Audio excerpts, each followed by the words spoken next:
நம்ம வந்து லட்சம்னு சொல்கிறது அவங்க வந்து 100 1000 அப்படின்னு சொல்லுவாங்க. லட்சம் அப்படின்னா 1 0 0 0 0 0 1 போட்டு 5 0 போட்டோம் அப்படின்னா நம்ம வந்து இந்திய எண்முறையில் லட்சம் அப்படின்னு சொல்லுவோம். பன்னாட்டு எண்முறையில் அது வந்து 100 1000 அப்படின்னு சொல்லுவாங்க.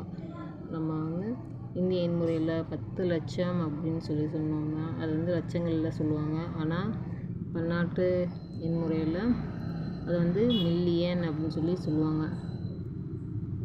கோடினா 1 போட்டு 7 0 போட்டோம்னா கோடி, அதோட இன்னும் 0 சேர்த்து 8 0 போட்டோம்னா 10 கோடி, 9 0 போட்டோம்னா 100 கோடி, 10 0 போட்டோம்னா 1000 கோடி. இது எல்லாமே கோடிகள் வரிசையில் சொல்லுவோம். ஆனால் பன்னாட்டு எண்முறையில் 1 கொடுத்து 6 0 போட்டோம்னா மில்லியன், 7 0 போட்டால் 10 மில்லியன், 8 0 போட்டால் 100 மில்லியன் அப்படின்னு சொல்லுவாங்க. அதுக்கடுத்து நம்ம வந்து 100 கோடி அப்படின்னு சொல்கிறத பன்னாட்டு எண்முறையில் பில்லியன் அப்படின்னு சொல்லுவாங்க. 1000 கோடின்னு சொல்கிறத பன்னாட்டு எண்முறையில் 10 பில்லியன் அப்படின்னு சொல்லுவாங்க.